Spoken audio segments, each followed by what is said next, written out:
welcome to the SEC. Our program will be built on 4 principles in which I talk about all the time: toughness, effort, discipline, and pride. Dang it!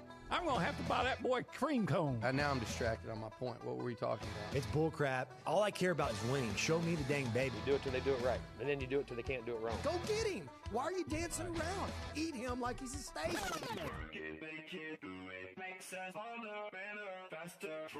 He fits what TexAgs radio is about. He fits into what the listeners are going to want. He's a pro on every level. That's how long I've been on ya.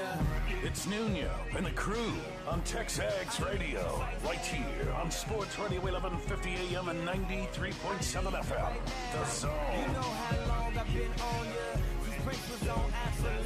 All right, the magic number may be 6. I'll explain that here shortly. Welcome into TexAgs Radio, presented by David Gardner's Jewelers. I am David Nuno, and we are enjoying a day here of getting you ready for the Texas A&M game against Notre Dame. It should be one of the highlights of the season, guys. It's I'm calling this the retaliation tour, the revenge tour, whatever you want to call it. But I'm looking forward to it as we have an opportunity to exercise some demons. They did it against against Texas. Now they have an opportunity to do it against Notre Dame, potentially, maybe even Oklahoma. That's what the plan is, and that's what the plan should be. Super excited to talk to you guys this morning. My computer just froze on me.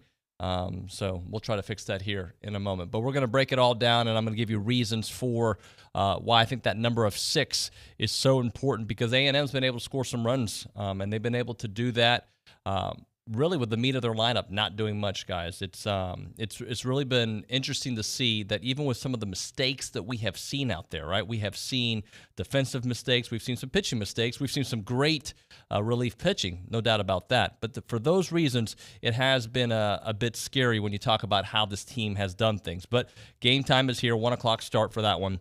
And some things to know about Notre Dame. They've got, they obviously beat Tennessee, the number 1 team in the country, and they did that.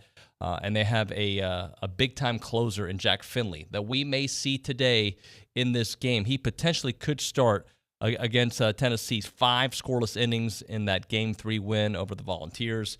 He also went 2 1/3 innings against Texas. And at some point, I fully do expect A&M to see him if he is starting, which some reports out there are suggesting he could start. But his numbers in the regular season and postseason have been phenomenal. In the regular season, 5-1 with a 0.79 ERA.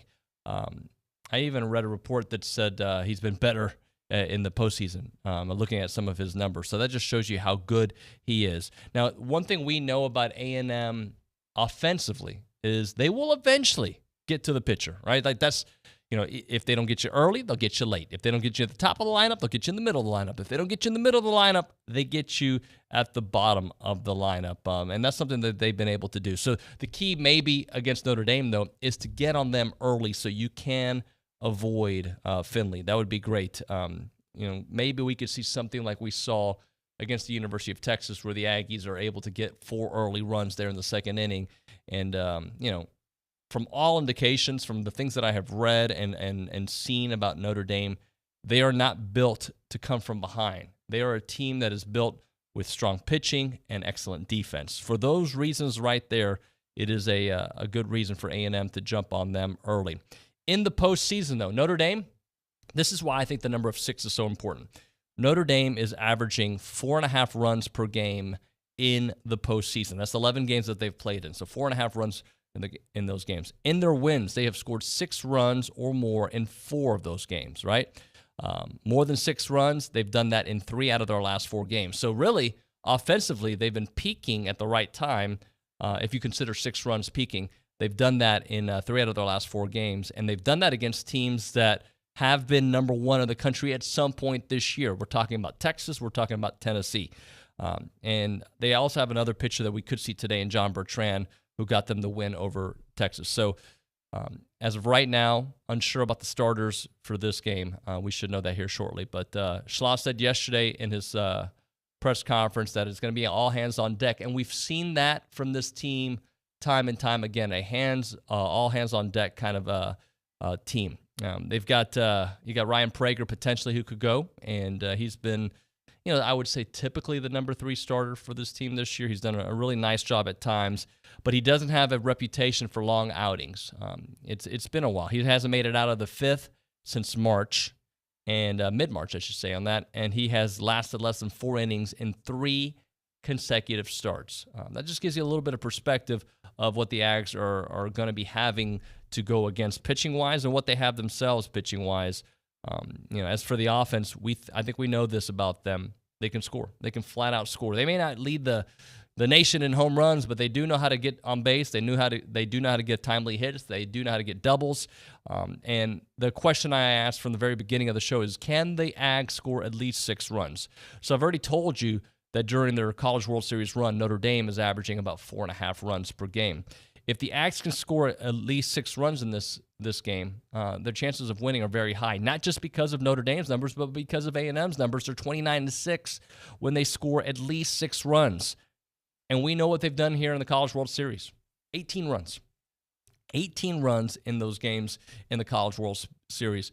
Again, with part of the meat of their lineup not really creating a lot of that offense, right?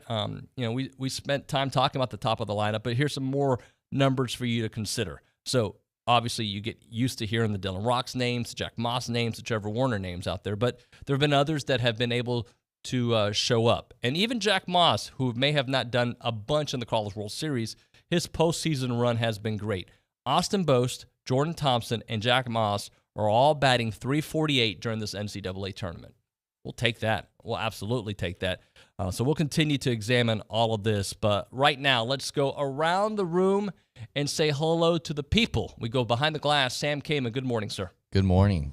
I think the biggest story, though, is can we hold Notre Dame to less than 5 runs? Because I believe, like I said, I believe in our offense time and time again, no matter if it's early in games or late in games. I believe in our offense to score runs and get almost to that double-digit run threshold. But I think the biggest thing from game 1 to game 2 was just the difference in pitching. And, I mean, it can be from the starters. It can be from the bullpen. I mean, it'd be nice to have a long start from whoever gets the start today and try and save the bullpen for what would be you have to beat Oklahoma twice and that to get to the championship series.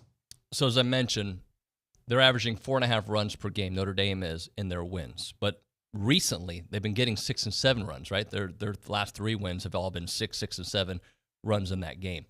I'm a believer that this bullpen can keep, because again, if you go back to the Oklahoma game, it was a comedy of errors, and I hate to use the word comedy, but it was a bunch of mistakes. And it was, with 2 outs. And I don't think that's indicative of this team overall. If you can get on them early, get on Notre Dame early, I think you have a wonderful chance to win this game, especially understanding how Brad Rudis has pitched, how the rest of the staff really has done such a wonderful job. Jacob Polish, obviously Polish, did such a wonderful job in the last game. So can they get 7 runs? Well, they're trending towards that. Can they keep Notre Dame below that is the other question. I think they can, Sam. Exactly. So, I mean, it'll be interesting to see who they run out at the beginning of the game. And I think Coach Schlossnagle said it yesterday. They're going to try and piecemeal it together. It's going to be all hands on deck, and it'll be interesting to – I mean, Coach Schloss is going to earn his Manager of the Year and Coach of the Year status if he's able to pull off 3 wins in 3 days type of thing with the limited amount of pitching as well as just what he's done throughout the entire season. Like winning 3 games in 3 days with a bullpen and pitching staff on very short rests is going to be very tough. Yeah, there's no doubt about that. But let's go ahead and say this. They haven't had the most talented team this year. They have not had the most talented pitching staff. They have struggled defensively for huge chunks of the season. Yet they're one of the 6 remaining teams in the country. They could very soon be one of the 4 remaining teams in the country. And they've done that because of the sum of the parts that Bronny always talks about, how they have opportunistic offenses and how really they have developed. I think the word developed, so when you say that Schloss could make another name claim for the coach of the year, I think he's already done it in the fact that this team was not supposed to be here. And really, up until they got the national seed, there were still doubts about this team. Here they are still playing ball. They destroyed a very good Texas team. Regardless if Texas was playing, above or below what their expectations were as the season went on, A&M took it to them. The Oklahoma game got out of hand, yet it was still a game at the end. They still had an opportunity within striking distance. So they have exceeded expectations, and I think there's a really good chance we're one of the 4 teams left in this country with a chance to take it to Oklahoma. I still think there's a very good chance of that happening. Again, though, jump on Notre Dame early. They're not built for those kind of games. You were going to say? And I was going to say I think it's a perfect opportunity because since A&M's been the home team to the first 2 games, I think we'll be the visiting team today. So might as well start the first inning with a crooked number and give the starting pitchers a lead to work with. If you want to be a part of the conversation, you can text us on the A&B text line, 979-693-1150, 979-693-1150, A&B, a College Station branch of the Amarillo National Bank. Good Texas banking, the website, anb.com. Let's go to the news and the social center. Tomas Romo. ¿Cómo estás, Tomas? Good morning, David. How are you doing? I'm doing well. How are you? Yeah, I figured you were going to get me there with the voice. I'm still waking up over here. But honestly, I was just thinking about what you and Sam were saying, and I think a big thing that A&M does have that Notre Dame doesn't is momentum. A&M just knocked off their biggest rival 10-2 on top of that Oklahoma game, like you said, where it was just a comedy of errors. They beat themselves up that way. They're getting used to being at the College World Series where a lot of these guys really weren't ready for it or haven't experienced it yet. But now they got their feet wet. They beat their rival. And now also, too, David, they're the highest-ranked team remaining after Stanford lost yesterday. And I think it's one of those things that I know Billy said it last week that anyone that has to play A&M should be worried about this team and what they're able to do. And I bet Notre Dame is thinking the same thing regardless if it's going to be a bullpen-type game or whoever they end up throwing out there. A&M's going to be ready to play, and I expect them to get it done today. Yeah, I hope they get it done. Obviously, we all do that are listening to this show. I feel good about it, and it's very early, and of course, it's going to rely on who pitches and who pitches well. And if A&M can get up to an early lead against Notre Dame, I think that bodes really well. I really do. And the way that, remember, it wasn't that long ago where there were so many question marks about that bullpen, like blowing leads, and here we go. This team is a team that. How many series in a row have they won? How many 2 out of 3s have they won? Like, it's just, this is what they do. They find ways to win. They've got to do it again. This will be the 3rd game, right, in the College World Series.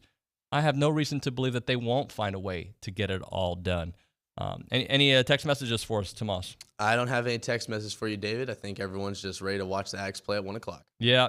And Landon asking, though, about why the higher seed is not always the home team. I will ask Bronny that. I'm sure he'll have a good answer. We will have Bronny on the program here shortly. We'll have him at around, not shortly, 10:05. So a little less than 2 hours. Bronny will be joining the show. But for those who want to know, OB will be joining us for his part of the Go Hour here starting in a few minutes. We'll talk to OB live from Omaha. Billy's going to be back on the show today because we wanted to do all baseball yesterday, and we're going to do some baseball with Billy today again. But he's got some football recruiting news to get into, some momentum. It is June, and some movement is still expected here at the end of the month. So we'll talk to Billy about that, potential moves out there, or how things could shake out beyond June, July, as we get into the school year here, August, September. So we'll get into that. But right now we're talking about the Association of Former Students. They've been doing it for such a long time, over 140 years. Your financial gifts have empowered them to be here, to be there, to be everywhere. And that is something that they have done with such great pride and done for a long time because they love to give back to this fine university. That's why they gave them Aggie Park that should be ready here soon. And that's why they continue to give to Aggies all around the world, from scholarships to student assistance programs, you name it. You got ring day, class reunions. The Association of Former Students is always there to help. That is what they do. They help Aggies in need. They help Aggies all around the world. The Y is an example of you. You are an example of the Y. They they feel such a connection with Aggies all around the world, the former students, the current students, you name it. That's what the association does. And the why is to make your stories just even better. They want to be a helpful factor in all of that. That's why I'm recommending for you to check out IamTheWhy.com. IamTheWhy.com is a website, a collection of stories of people just like you. Their stories of perseverance, of the things they've gone through here at A&M and beyond. I highly recommend you check it out. IamTheWhy.com. Again, the website is IamTheWhy.com. I'm Chelsea Reber with your community calendar on The Zone. The City of College Station will have an informational seminar for prospective city council candidates on Tuesday, June 21st at City Hall at 6 p.m. Texas A&M Libraries is hosting the traveling exhibition Wildlife Guild of Bookworkers Triannual Exhibition at Cushing Memorial Library and Archives through June 24th. The Brazos Valley Museum of Natural History invites you to a free opening event for their new exhibition, Checkered Past, the Story of Board Games, Friday, June 24th at 6:30 p.m. Stage Center Theater in downtown Bryan invites you to see Steel Magnolias, Robert Harling's play about 6 sassy women navigating life through the good times and bad. Performances run June 9th through the 25th. Purchase tickets at stagecenter.net. You can hear Astros baseball all summer long on The Zone thanks to Kelly Burt Dozer. Before construction starts on any new business or home, make your first thought Kelly Burt Dozer.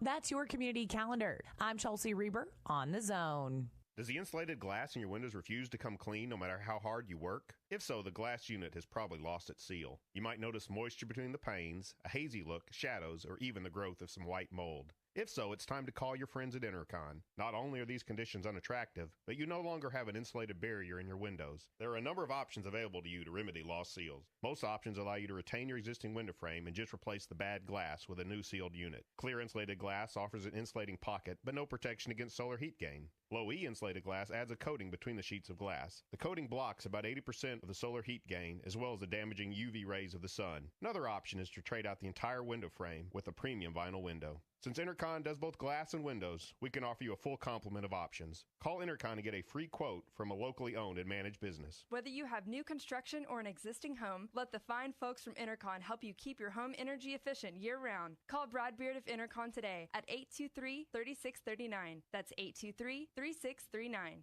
Shop local, buy local, save big deals. Hi, it's Jenny from your local Big Deal store. If you've never visited our website, you're missing out because we've partnered with some of the best local businesses in town. Dozens of gift certificates, all discounted, ready for you to buy today. Here are just a few of the businesses you'll find. Easy Phone Repairs, Next Gen Gaming Lounge, and Buff City Soap Aggieland. Shop and save now at AggielandBigDeals.com.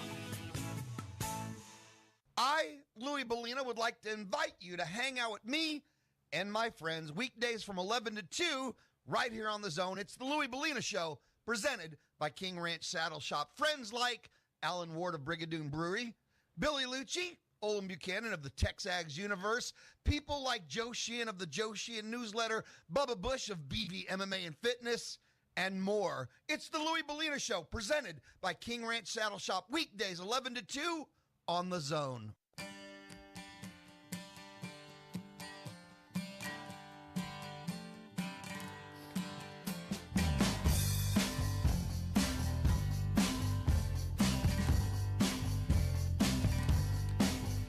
And we're back. We call it TexAgs Radio. We are presented by David Gardner's Jewelers. We are here in the Rollo Insurance Studio. Appreciate everybody listening in, having a good old time. Rollo Insurance is the official insurance provider of TexAgs Radio. The difference is real. They're an independent insurance company built around educating you on exactly what you're paying for, doing the shopping for you so that you can accomplish all of your insurance goals. They can write any form of insurance to anyone in Texas and several other states. They've got 30 offices in the great state of Texas. Their headquarters is on Highway 6 right here in College Station. Call them up, 888-44-ROLLO, or go to rolloinsurance.com. So we're talking about A&M getting up early on Notre Dame being a key to this one. Hopefully they can get it all done. Let's get to the BCSI hotline. Olin Buchanan joining us here from part of the Go Hour, condensed Go Hour, as he's on the road there reporting live from Omaha. And OB, I know you have a column out there. You did some research. The longer the game, the better for A&M's chances against Notre Dame. Let's get into the meat and potatoes of this all. Long is good for Texas A&M. Yeah, because what they like to do is win a battle of attrition, especially on day 3 or game 3. Now it's different than typically in the season when you're in game 3, because it's a series. You've seen the same team for the third straight day, and you might tax their pitching or their bullpen. But that said, Notre Dame is they're the same kind of situation A&M. I mean, not every pitcher is going to be available, and so what you want to do is their plan is to make the opposing pitcher throw a lot of pitches and then try to get into their bullpen and see if you can't work over their bullpen, which they've done a great job of doing this year. And to do that, when you play like that, the game stretches, as we know, sometimes 5 hours, very often 4 hours or more. And I think if A&M can do that, that's going to be conducive to them winning. Some of the notes that you have in your piece say they are 5-1 in third games that lasted more than 3.5 hours. So, bottom line is, if they can go 3.5, maybe 4 hours, it's the numbers are in your favor. It would seem the one game that they lost that went 3 minutes and 42. No, what was it? Over 3 minutes 52 seconds. I'm sorry, 3 hours, 52 minutes was to South Carolina in a game 3.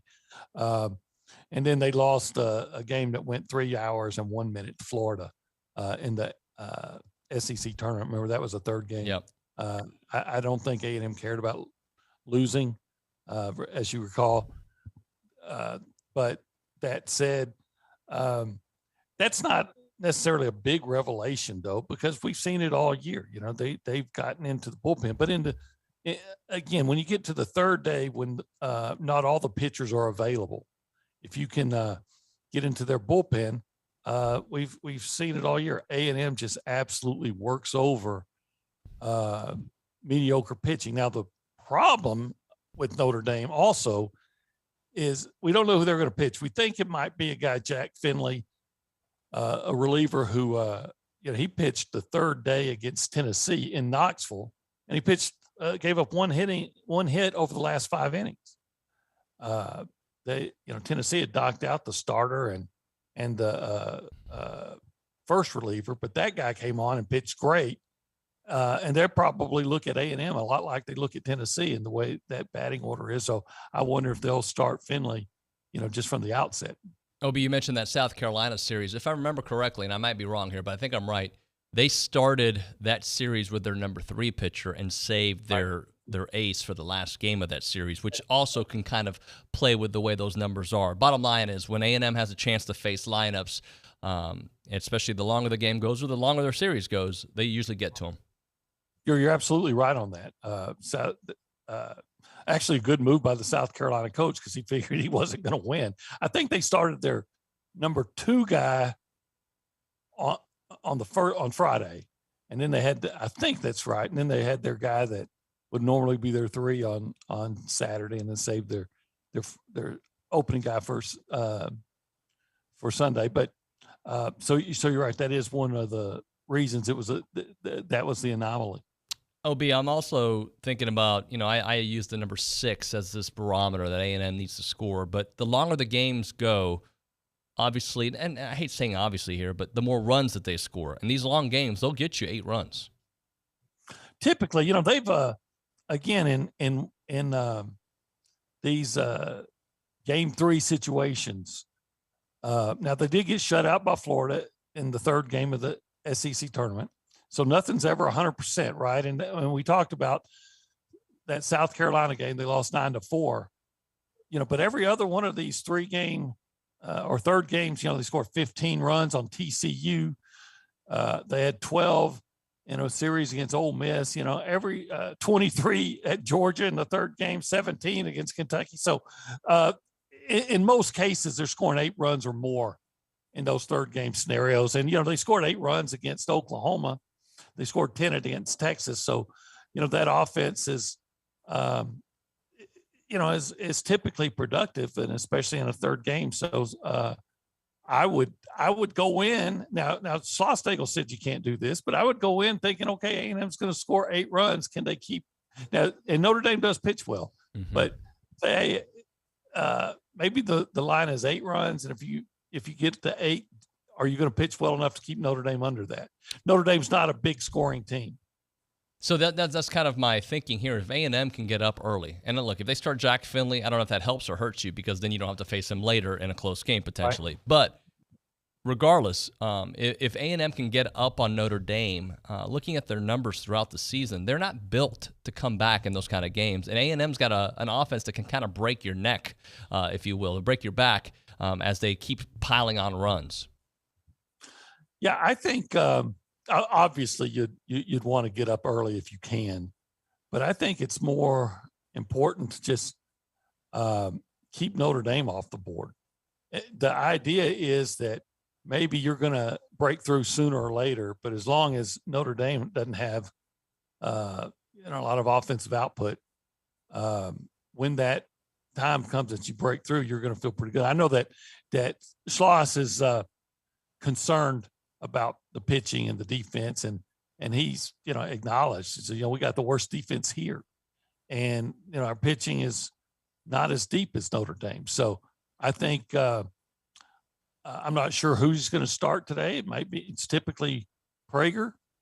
I was talking to Sam. He says he thinks it's going to be Wyatt Tucker, who pitched really well the other day against Oklahoma when he came in. But I think whoever it is going to have a real short leash. If they get in any trouble, he's going to be doing whatever he can. It's all hands on deck, right? Because there's no point in saving somebody for the next game if there's not going to be a next game. Maybe call in Zane over there. I have this stat that I started off the show with, and I'll just throw it at you. Texas A&M is 29-6 when they score at least 6 runs. In the College World Series, they have obviously scored 18 runs. Yeah, but once again, A&M is down to their third pitcher probably. Do you feel like 6 runs will be enough? I hope so. And again, Notre Dame's not a big scoring team. They've averaged 4.5 runs a game in the postseason. So I'll say this: if they can keep Notre Dame to 4 or 5 runs, I'm going to feel pretty confident. Well, let's do this. Let's hit a break here, Obi, and come back because I want to look at the Tennessee series to kind of be an example of things to look towards and things to avoid when it comes to this game against Notre Dame. We'll do that on the other side of the break. You're listening to TexAgs Radio. If you want to be a part of the show, you can call us up on the BCSI hotline, 979-693-1150, or text us on the AMB text line, that same number, 979-693-1150. Well, here we are, face to face. A couple of silver spoons. Damn, you guys are good. Nuno and OB on the Go Hour. During TexAgs Radio, mornings at 8 on the Zone. Since 1957, Slovačić Sausage in Snook has been making the best tasting sausage in Texas from the same family recipe. Slovačić is the official sausage of Texas A&M Athletics. Whether it's from the grill to the family gathering or from the pit to the neighborhood party, serve the sausage voted best in the Brazos Valley. Serve Slovačić. Be sure to come in and check out their full-service meat market, relax on the front porch, or grab some fresh kolaches from their bakery on your way out. Slovačić Sausage, Highway 60 in Snook. Family-owned Dixie Tire Company is your authorized Mastercraft and Cooper tire dealer. Need tires for your car, truck, tractor, trailer, lawnmower, or even your wheelbarrow? Dixie Tire Company has them. Need a certain brand of custom wheels or auto accessories or truck lift kits? Need a flat repair, tire and wheel rotation, or tire pressure sensor repair to replace? Dixie Tire can help. Serving the BCS for over 30 years at 301 West William J. Bryan Parkway, across from the fire station. Open Monday through Fridays until 6 and Saturdays till 1. Call them at 775-TIRE. Thank you for calling Hailstar Paintless Den Repair, home of 0 out-of-pocket free rental car and lifetime warranty. How can we help? Becky, my car just started talking to me and told me to call you. Excuse me? Did you say your car was talking to you? Yes, my car. Her name is Becky, and she just told me to call you. Okay, let's schedule an appointment to get Becky fixed up. From minor dings to major hail repair, visit hailstar.com today. Still accepting and processing hail claims from 2021. Celebrate the history of our national pastime at the National Baseball Hall of Fame and Museum in Cooperstown. See priceless treasures that will bring your baseball memories to life. Connect with events that have shaped and changed the game and our country. Our stories to tell, your memories to share. Plan your family visit today at baseballhall.org. See you in Cooperstown, where the journey becomes legend. The biggest names in sports are on ESPN Radio. Spent the whole last segment talking about how awesome Jimmy Johnson is. Now you're here. As a kid, watching Jim Neighbors singing Back Home Again in Indiana, I would get the goosebumps. I'm not even from Indiana. Gary Payton, Hall of Fame point guard. For my son showing kids, it's not a big deal to have a disability. Just work through it and become the person you're going to become. UConn women's basketball superstar Paige Beckers. A couple years ago, this whole NIL thing didn't really exist. Doing it while inspiring the next generation of basketball players is awesome. Three-time NBA champion Sean Livingston. At the end of the day, we're all people. We play a game, but we're all dealing with real life, not just on the court, but off the court as well. Cooper Cup Super Bowl MVP. I have to ask you about the McVay wedding. The moment that stole the show was Sean and Veronica on stage singing California Love. After that happened, I was like, okay, well, we can go now. Listen in to ESPN Radio, weeknights and weekends on Sports Radio, 1150 and 93.7 FM.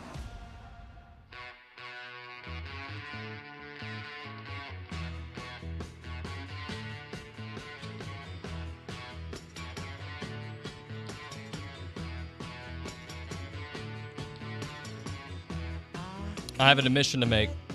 Mick Jagger might be cooler than Justin Timberlake. Sorry, guys. Forget who sent it to my attention, but there's a video circulating on Twitter of Justin Timberlake, who's aged a little bit, dancing like it's 1984, and not looking very cool.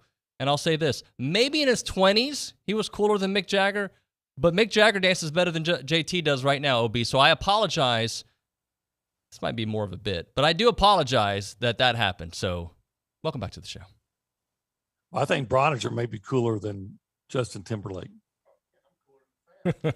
Well, so, let's slow down. By the way, let's slow down. Our big man Bronny, who's so connected, just informed me that Notre Dame has announced that they will start.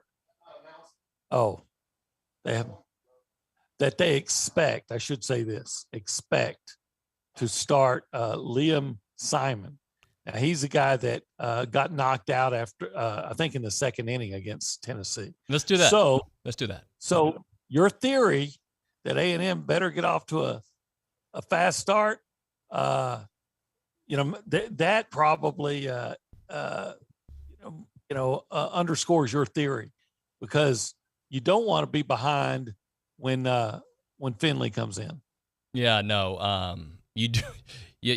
But by the way, though, stranger things have happened in baseball, and with this baseball team, I would not ever count them out. You can be in the ninth inning, and you can have Finley out there, and I still think they have a chance. They've built up that much cachet. But I agree with you.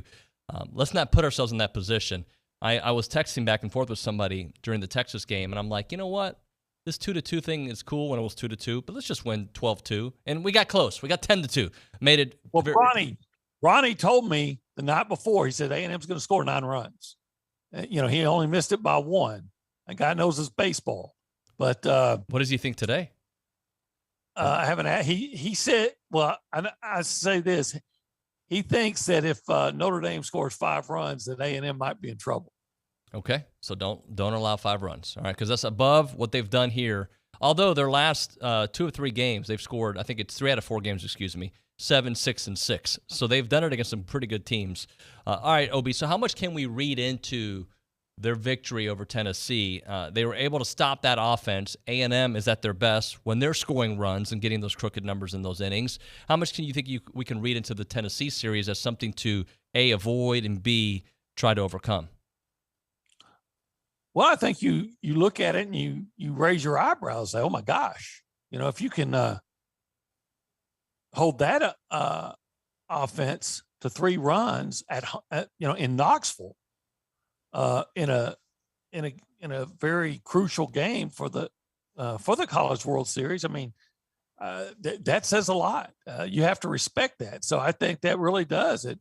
I know at the time I would have lost a pile of money on that. I would have thought, okay, Tennessee at home in a game 3 against a third-day pitcher. That looked like a given.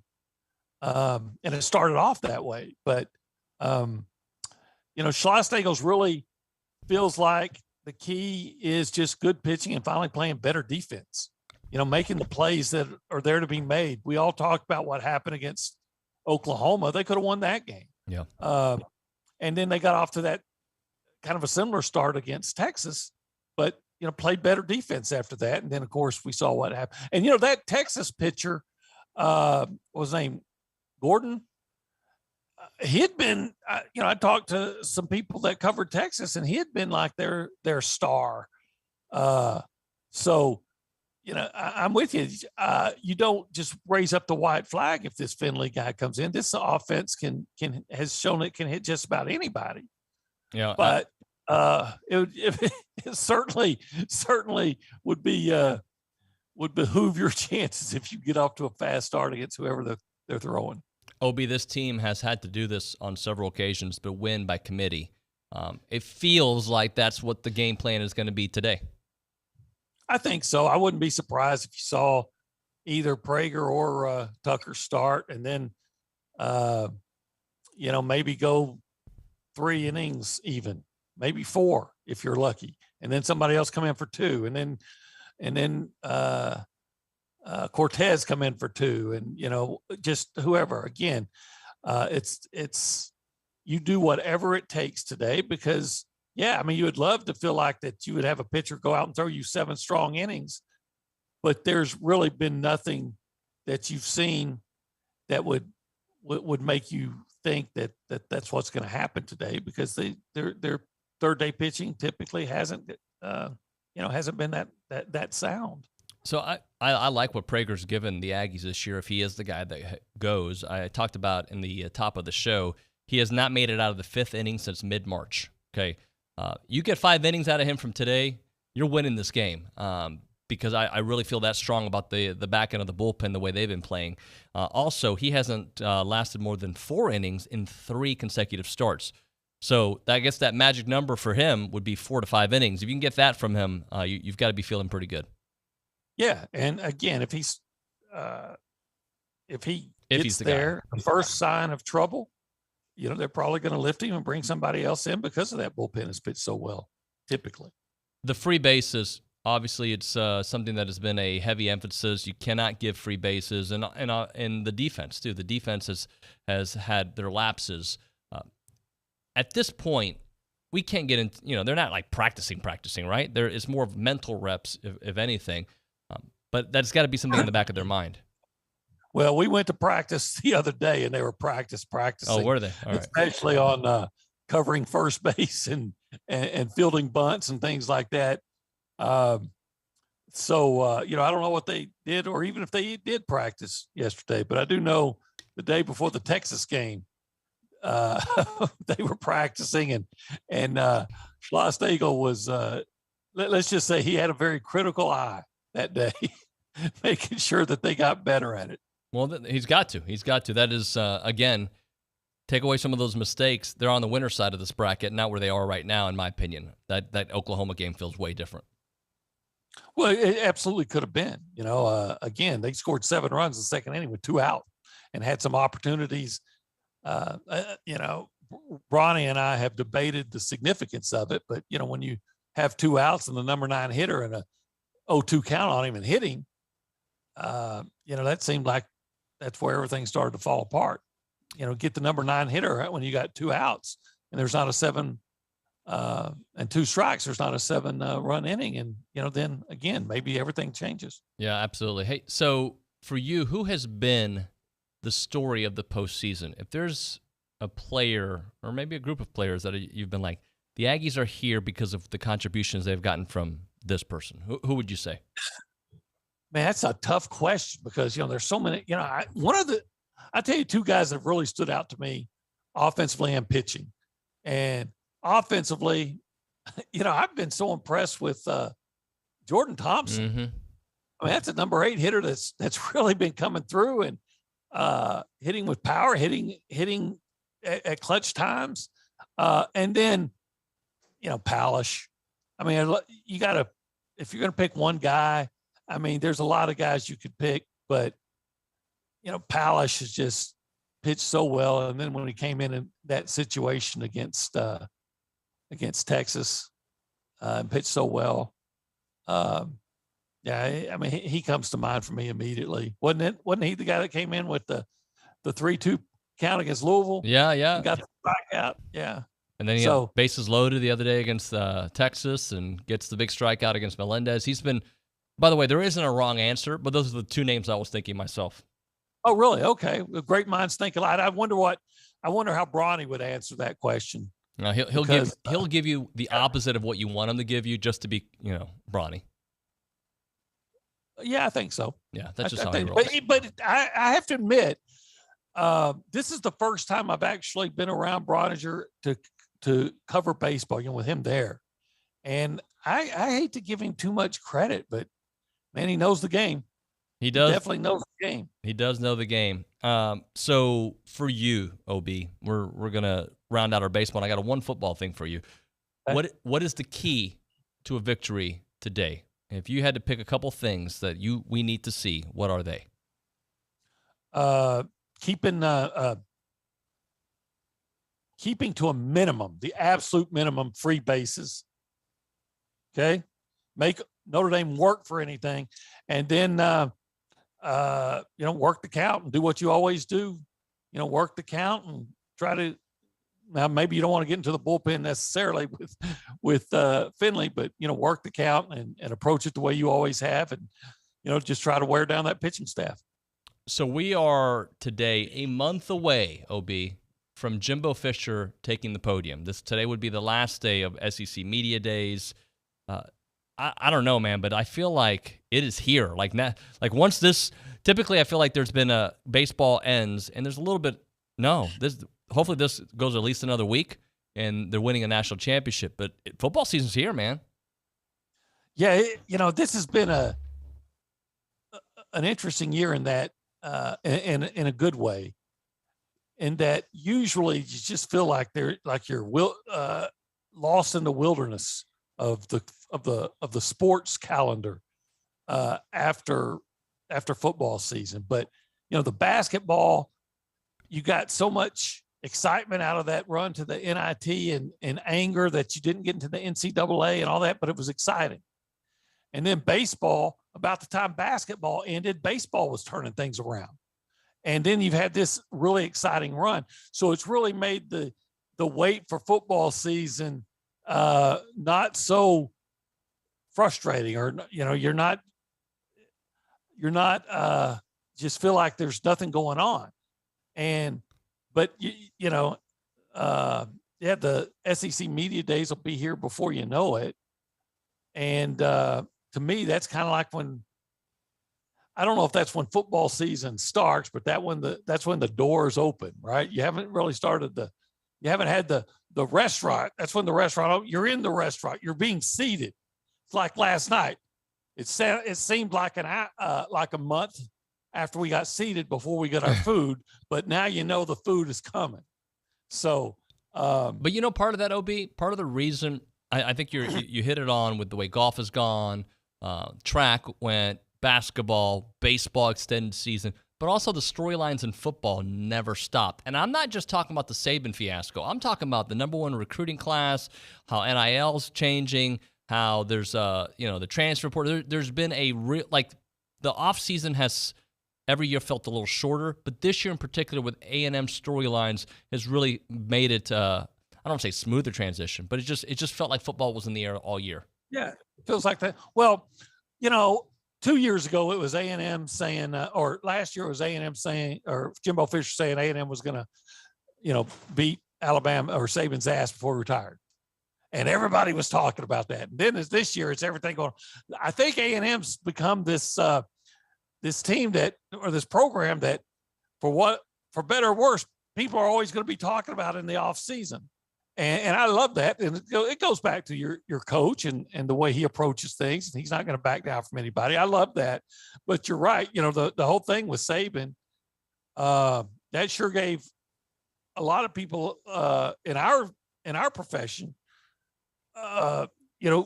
easy content for a month. So you're welcome, I guess. I've actually been approached by people here that have said, we loved what was going on with A&M because it made it so easy to get through the off season and give them things to write about. They hate us because they ain't us, OB. And the fact is, people that I respect, by the way, writers and broadcasters around the world are talking about A&M more than ever because they know that it moves the needle. And that's the bottom line. Fans care, fan engagement from our side and from others as well. Absolutely. And A&M, as we've talked about, is now the team for football with the black hat. And I think that's great. Embrace it. Just go out there. And if they have the kind of season that I personally think they're going to have, people are going to be talking about them a lot more. Yeah, they are. Thanks, OB. Enjoy the game. We'll be catching up with you tomorrow. Hopefully you're there for an extended stay. It's an elimination game, but they're built for this, my friend. Thank you very much. Bet. Thank you, David. All right, there is the great OB on the BCSI hotline. Appreciate his time. We'll wrap up the first hour here in a moment. Right now, I'm talking Heritage Films. Chance McClain is my buddy there.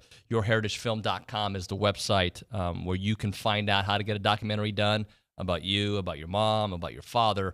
It's a great website, but really the service that Chance provides is second to none.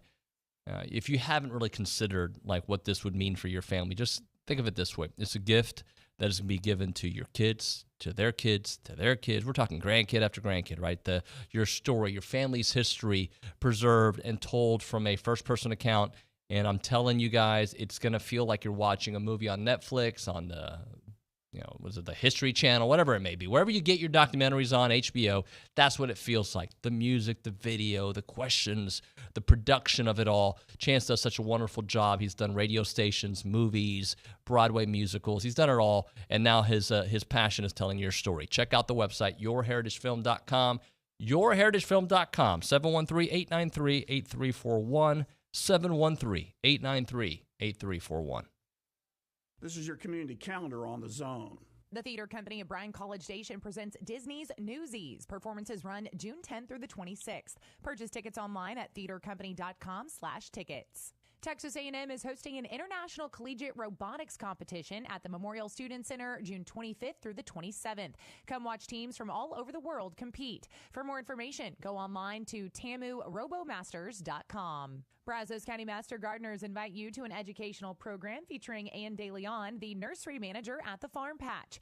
Tuesday, June 28th at 7 p.m. at the Brazos County Extension Office. Support the Sexual Assault Resource Center through their Be a Light campaign by making a donation at sarcbv.org. Enter now at zone1150.com to win your Texas Summer Survival Kit thanks to Field of Family. Win tickets to Fiesta Texas, the Bombers, the Cinemark Theater, and gift cards to Superior Auto Service and Field of Family. Email your upcoming community events to news@wtaw.com. We're looking for the best, and we want you to decide. Voting is now open for the 22nd year. The best of the Brazos Valley. Tell us who you like best in dining, shopping, wellness, services, and everything that makes this the best place to live. Vote online now at bestofthebrazos.com. Thanks in part to our sponsors, Sabi Boutique, Legacy Suites and Solutions, Park at Traditions, Exceptional Senior Living, and Cash and Dental. Voting ends July 5th. You get one vote, so make it count at bestofthebrazos.com. Looking for more ways to save money? Aren't we all? Jenny here. Shop your local Big Deals online store. You'll find gift certificates to all kinds of local businesses, places where you already shop, restaurants you already love, and great local entertainment. The best part? All of these gift certificates are on sale at discounted prices. Get them for yourself or buy them as a gift. Shop and save. You'll be glad you did.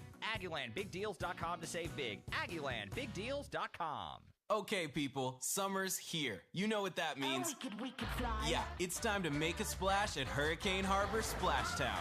Race down an epic slide, float down the lazy river, and catch a few waves. It's time to soak up some sun. Hungry? Bite into a serious burger. Want to make a few memories? Just add water.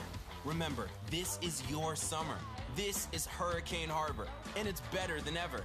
Tickets starting at just $34.99 at SixFlags.com.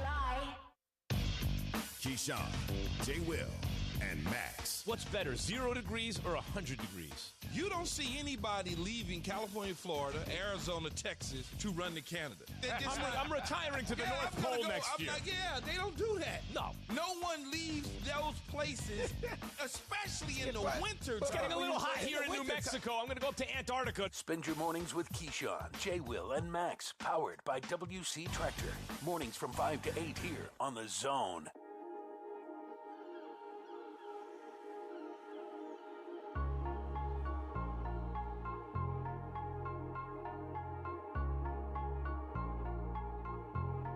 All right, we're back. TexAgs Radio. We are presented by David Gardner's Jewelers here in the Rollo Insurance Studio. Appreciate everybody listening in. It is a game day, getting you ready for the Notre Dame game. In the 9 o'clock hour, Billy Liucci is going to join us, and we'll talk some baseball with Billy, but he's got some football to get into. I'm sure many of you saw the Reuben Owens news that came down yesterday, committing to Louisville, kind of out of left field. I'll just say we'll see how that plays out. We'll see how things play out there.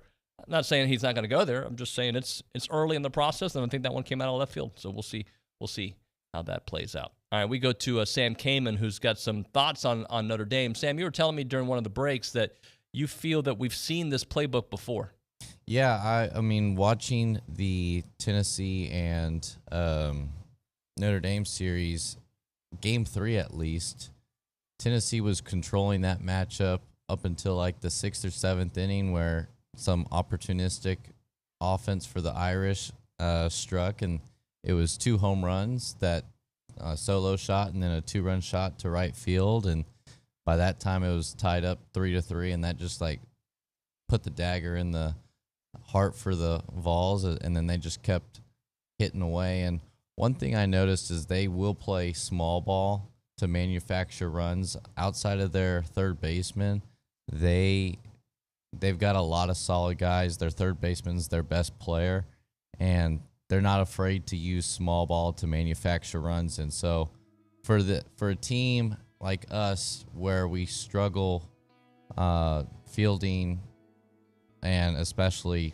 fielding bunts, it's going to be imperative to make sure we're on top of our game. And like Obi said, free passes, whether it come by walk, hit by pitches, or errors, are killers, because those are free outs that they're giving you, especially when you're trying to sack bunt a guy from first to second. That's a free out they're giving you. So you got to make those plays and try and limit those free passes. Thank you, Sam. I'm going to read a quick one here from Jim in Temple. Collective positive power of the brain can do amazing things for A&M, and all sports have to maintain it. Maintain the collective mindset today against Notre Dame that was there against TU for 9 full innings. Yeah, let's do it. All of us be a little positive. I've noticed a little more positivity on the boards, on the text messages, on our host, everybody, right? It's feels good to have a team like this Aggie baseball team that you can believe in, just like the basketball team gave you a lot of belief towards the end of that season. All right, hour number 2 coming up. Billy Liucci will join us. Football on tap with Billy. Of course, we'll get into some baseball as well. You're listening to TexAgs Radio. We are presented by David Gardner's Jewelers. We are here in the Rollo Insurance Studio.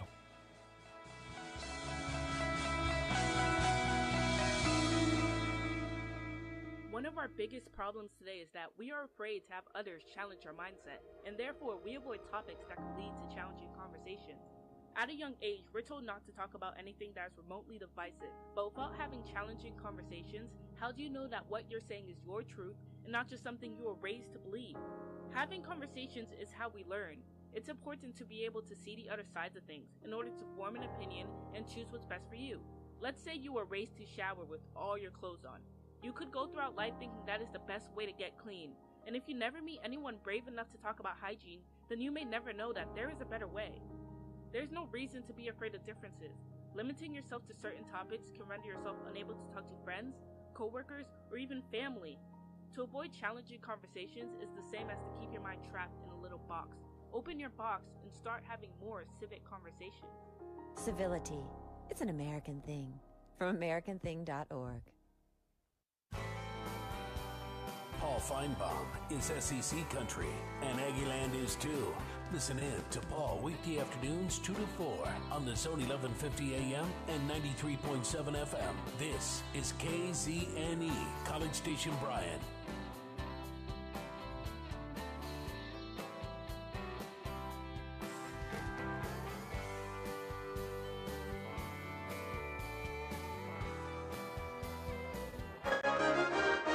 From WTAW, this is a news update on the Zone. Bryan ISD is looking for another principal that follows a promotion at last night's school board meeting. As part of a restructuring of central office administrators, board members approved the superintendent's creation of a third director of school leadership.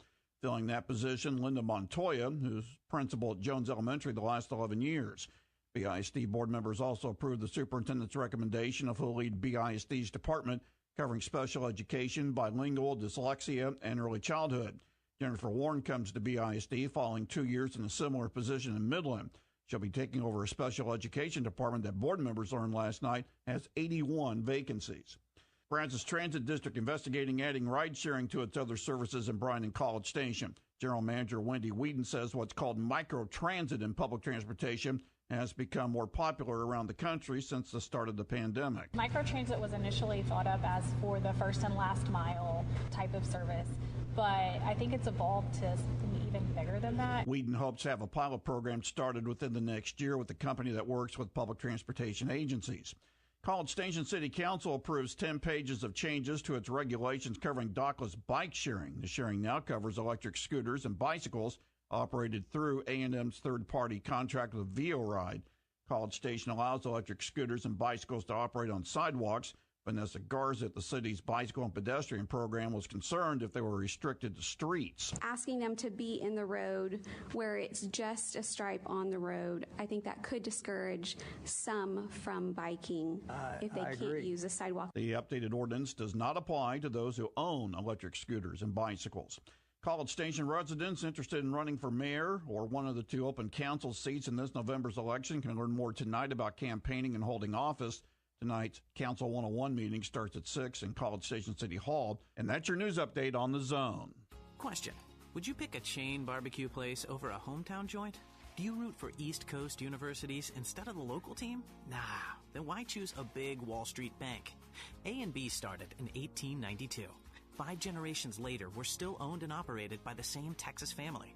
We support this community. We value your privacy. We make quick decisions, and we hate red tape. We answer to you, not Wall Street. Bank with A&B. Family owned, Texas proud. Member FDIC, Equal Housing Lender.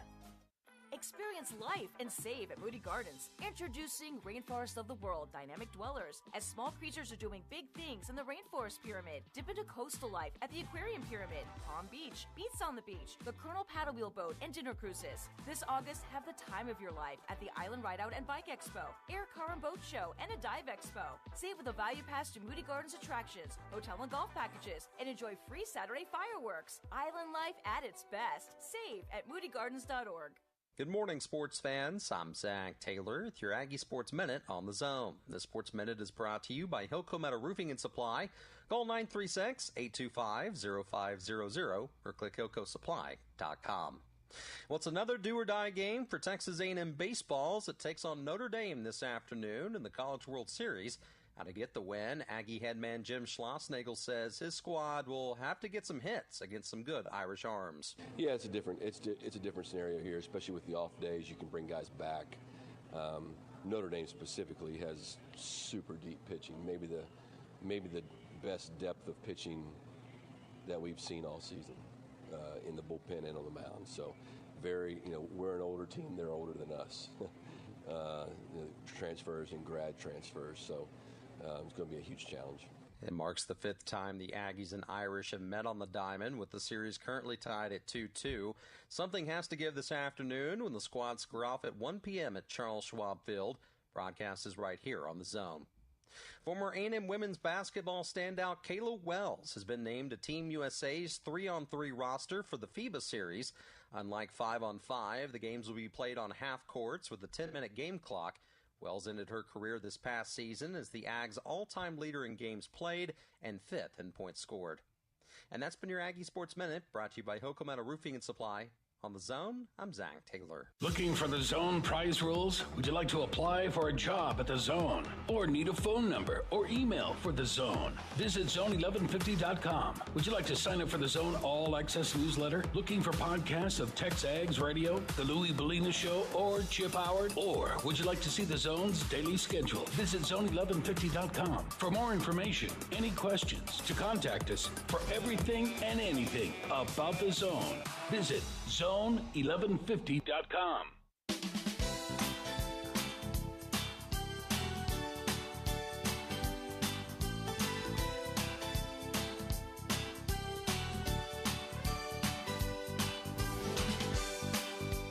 All right, we are back. We call it TexAgs Radio. We are presented by David Gardner's Jewelers, and we're here in the Rollo Insurance Studio. Speaking of David Gardner's, they are located on 911 University Drive East in College Station. I know many of you went by for their big Father's Day sale that they were having out there. It was good stuff that they have, as always, there.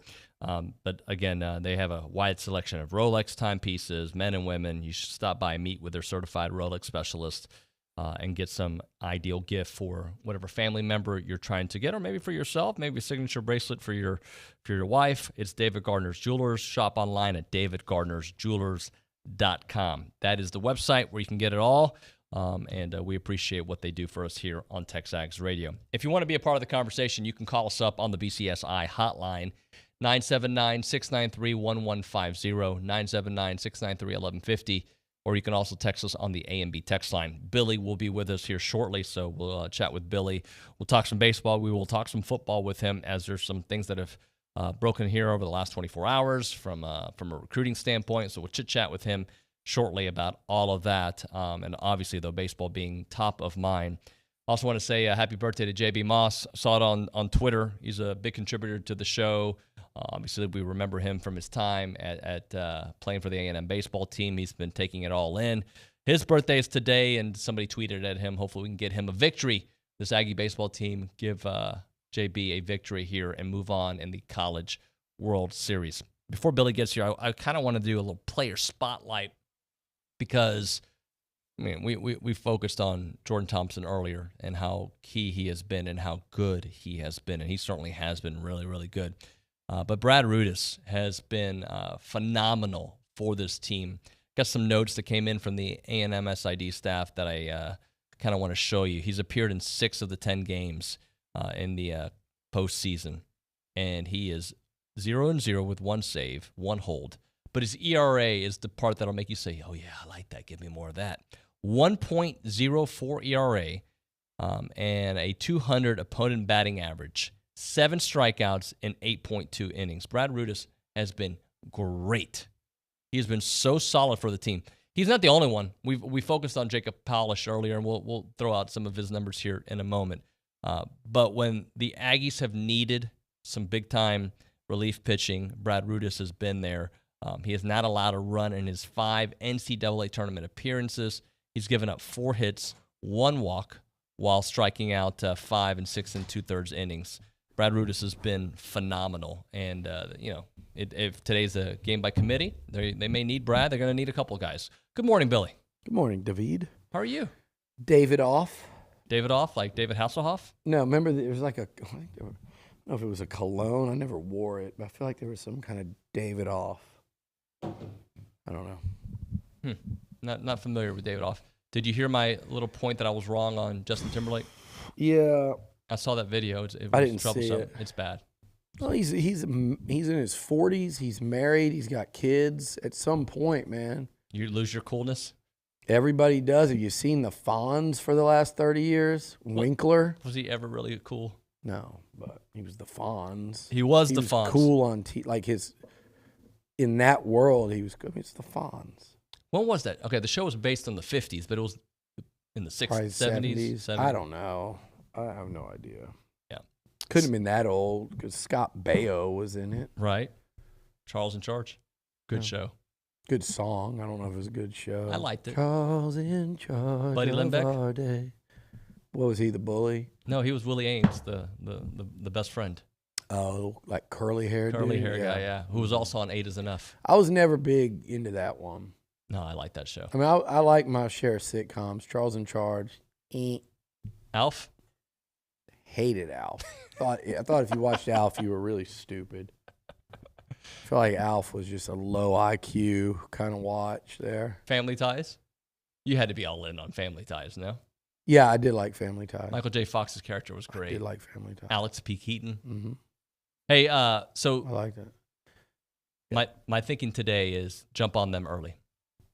Really? I heard you and Olin with the theory of not letting Notre Dame score very much and to jump on them early. Well, that's look, they don't score a lot of runs. They don't. They haven't. I also watched them just dropping bombs on Tennessee early in that first game and kind of set the tone for the series. That's a really good baseball team. And I think we and a lot of SEC teams and a lot of teams around, they look at Notre Dame and you go, is it a football school? But whatever. But you think of them, they've been really good in basketball under Bray over the years. But you look up in that Midwest, that Big Ten region of the country. I know they're not in the Big Ten, but you look up there and you go, I ain't worried about them in baseball. But Michigan played for the championship a few years ago and came out, and I think maybe in the first game, maybe it was the second, but they beat Vandy, took Vandy to a Game 3. The best team out of that part of the country, the very best, can be really good. And Notre Dame, if I'm not mistaken, they were number 1 at some point this year too. They went and beat number 1 Tennessee 2 out of 3 in Knoxville. And they did it with pitching, defense, some timely hitting, and power when they needed it. They beat Texas. They didn't beat them like A&M beat them. But they beat them. But they beat them, and they beat Texas' best pitcher by a mile in Hanson. Now, I don't know. He's been struggling. He kind of went out, on a downward slope. But, it's very simple, right? I mean, A&M's going to have to get, I would say, surprising pitching in that. I heard you earlier, like Prager in the innings, he'll have to go 4 or 5. I mean, I don't think he has to go 5, but if he goes 4, I think you'd be feeling pretty good, because that would mean that you're not giving up very much in the first half of that game, and hopefully you can score some. A&M scored 18 runs in their first 2 games, and it still doesn't feel like they're just raking. It feels to me like they just they've done a great job of hitting for the most part. That first time through the order, OU shut them down. Then they started hitting. They've done a really good job offensively. Great by the numbers, but when you watch them, there's actually more out there for this team at the plate, which is scary for other teams. I don't think that necessarily comes today.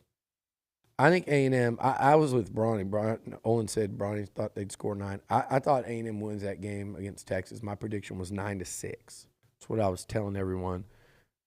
I wasn't expecting the Ags to hold them to 2 runs in that lineup, but they did. It's an incredible job. What did Texas score? 5 runs in 2 games in that tournament? But here's what's interesting that no one's mentioned, or I don't know if you guys have mentioned it. I'm like, have we visited the idea that they start Detmer today? No one's really mentioned yesterday. To me, like,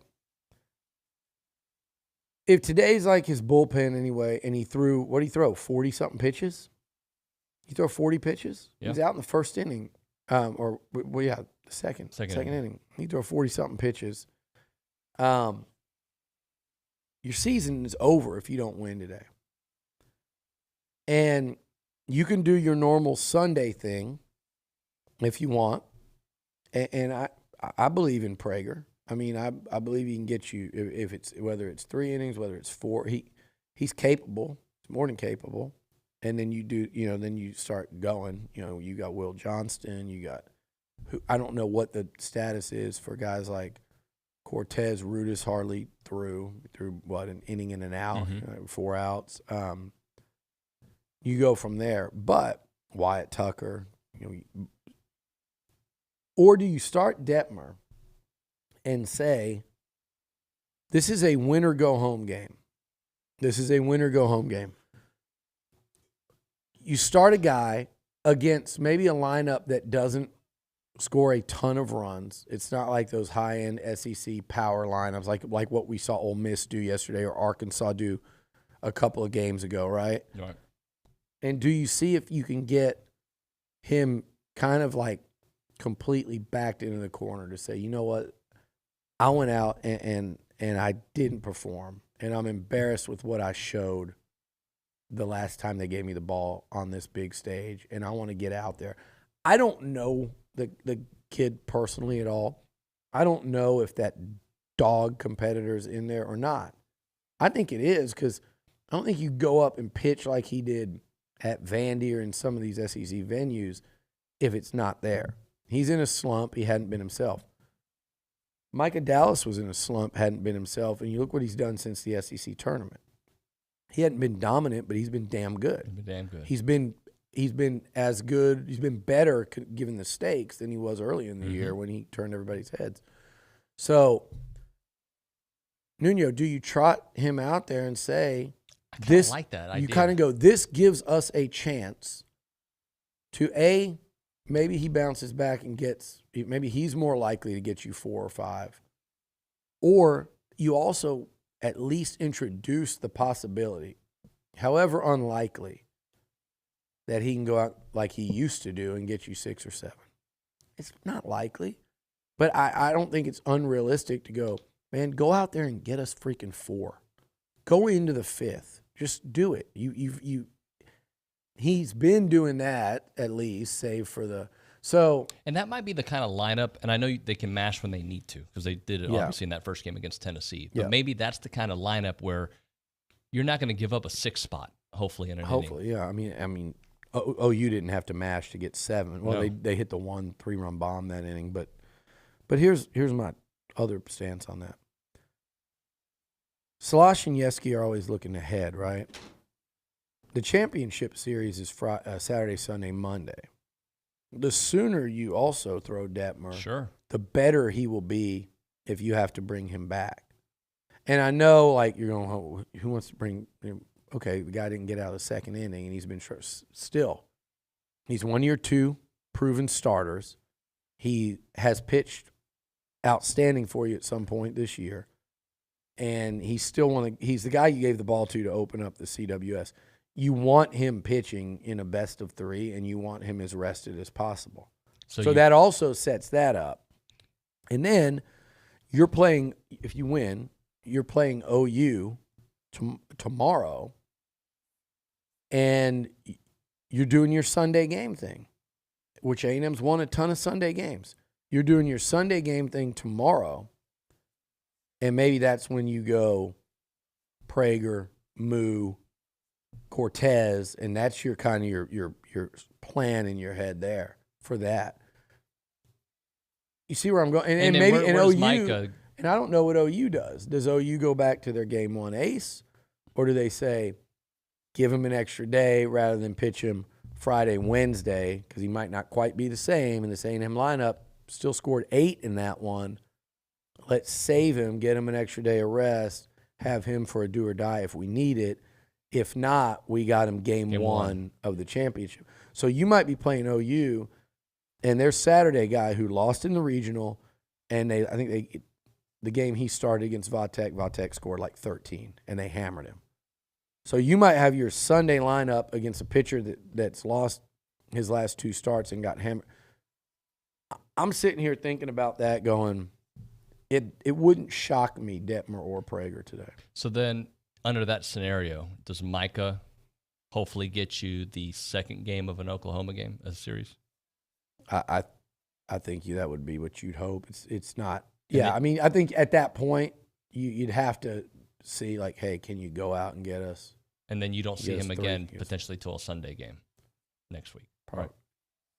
Yeah, I mean, it would be. I'm just trying to. It would mess up. It's gonna. I mean, at some point. But you try to survive in advance, whatever it takes. But I just think if you went Detmer today, you at least you introduced the possibility that he could go out there and somewhat find his old form and keep you in the game and let your bats win it. Maybe get your pitching back in check to some degree. Right. And then that gives you the Sunday formula for Wednesday. Hopefully against OU's guy that that hasn't been as good as the Friday guy or the freshman son who was aces against Notre Dame. So, and then it's just like by then you just hope your bats are just raking. They've played so much baseball, and it gives you the chance to have Detmer,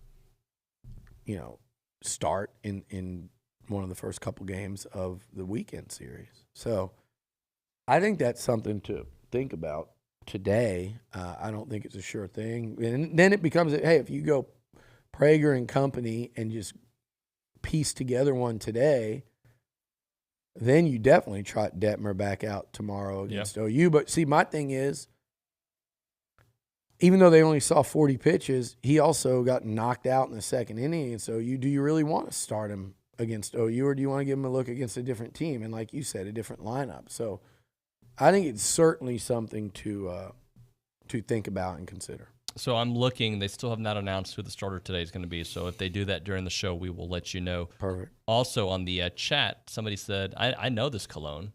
It's Cool Water. Oh, by Davidoff. Yeah, by Davidoff. That's right. Cool So Water everyone cologne. had. I'd never had The Cool blue Water. one. Yeah, but Yeah. everyone had Cool Water I back did. in like junior high, high school. I think Snoop Dogg rapped about it. You know what was big in college, Tomas, that you probably didn't know? Like house parties, you had to hide your cologne. Some jackass, if you had a party, would People steal always your go in the cologne. bathroom, and if you know, as a guy, you'd have like your colognes out. People take it. Somebody would always steal cologne. That's happened to my roommate. So it's still a thing. It's still a thing. Wow, that's pitiful. Yep. What kind of bastard does that? Steals cologne. Steals cologne. Puts it in their pocket. It It's goes like back to the party. $40. You know, well, nowadays I think they They're go a up little like much. 70, Yeah, it's like 80, 60, 70 bucks, yeah. But back then it was like $40. Like, you know, we're having a party. You're drinking our beer. Don't take our We cologne. invited you, and you go to the bathroom and steal cologne. It's a disgusting deal. So you had to be smart. You have to hide it. You have people over. Hide your toothpaste too. People, do a little toothpaste. I've seen people do See, that. I've never. That's some That's psycho-ish right there. I've never heard of that. Yeah, Who does that? Not like still, but they'll take a little bit of the. Well, who cares? I don't want them touching the top of my toothpaste. I'm not rubbing. Dude, their that's finger. never happened to anybody. I don't think that's ever I've happened seen to me or somebody do Billy. it. You didn't see anybody do that. I've seen somebody do it. David might have been the one doing I'm that. thinking David you might did have been it. the One one of my doing that. friends. All right, let's do this. Let's hit a Wow. break. Let's come back with some You're football. the toothpaste No, I bandit. won't steal people's toothpaste. Sounds like it. I mean, scope, a different story. You were trying to impress Elizabeth at a high school house party. Went up there and fingered your teeth. Okay, let's move on. It's TexAgs Radio. We are presented by David Gardner's Jewelers. When we come back, we'll come back with some football talk. I'm Chelsea Reber with your community calendar on The Zone. The City of College Station will have an informational seminar for prospective city council candidates on Tuesday, June 21st at City Hall at 6 p.m. Texas A&M Libraries is hosting the traveling exhibition Wildlife Guild of Bookworkers Triannual Exhibition at Cushing Memorial Library and Archives through June 24th. The Brazos Valley Museum of Natural History invites you to a free opening event for their new exhibition, Checkered Past, the Story of Board Games, Friday, June 24th at 6:30 p.m. Stage Center Theater in downtown Bryan invites you to see Steel Magnolias, Robert Harling's play about 6 sassy women navigating life through the good times and bad. Performances run June 9th through the 25th. Purchase tickets at stagecenter.net. You can hear Astros baseball all summer long on The Zone thanks to Kelly Burt Dozer. Before construction starts on any new business or home, make your first thought Kelly Burt Dozer.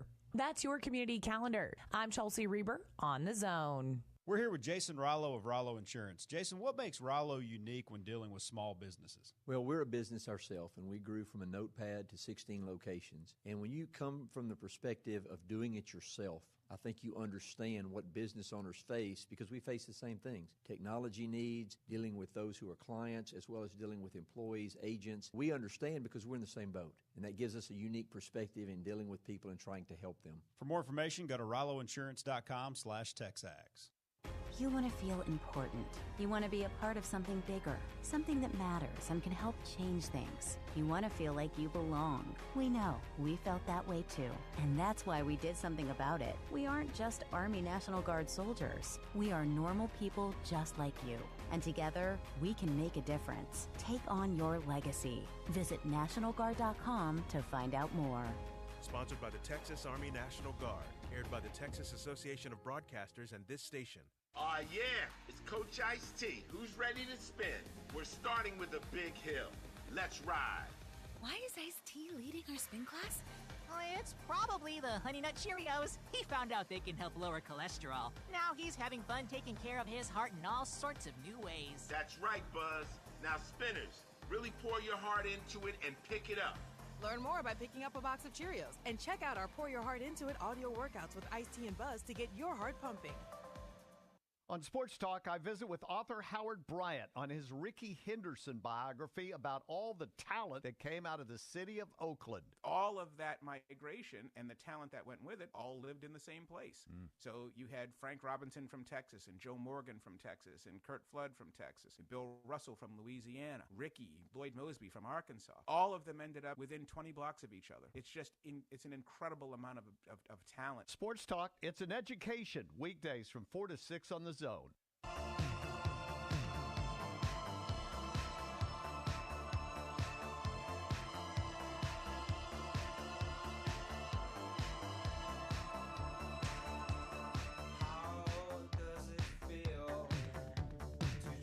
We are back. It's TexAgs Radio. We are presented by David Gardner's Jewelers here in the Rollo Insurance Studio. I see a bunch of text messages coming in. Randy, who's been on the fan show, says, Bosom Buddies, Tom Hanks was a good sitcom. Did you ever watch Bosom Buddies? Yeah, what was the one with Balky? Oh, Perfect Strangers. Yeah, that was Larry Appleton and Balky Bartakamos. Balky. I don't remember a lot of things, but I remember things from the 80s. It's weird. Sports and but I don't remember what I ate yesterday. It's Sure you do. You probably got it on some kind of app right there. Hey, I just look it up. I maybe I wrote it down yesterday. I didn't write down my dinner. Weighed it. I did weigh it. If y'all ever see something, I don't want to say sad. It makes me feel bad for myself and how I eat, but then also I feel like you're torturing yourself. You're like one of those people. What is the movie with Tom Hanks?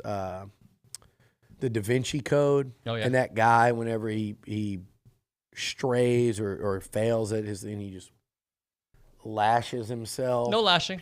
Like when Nuno weighs his food on a scale, an actual scale.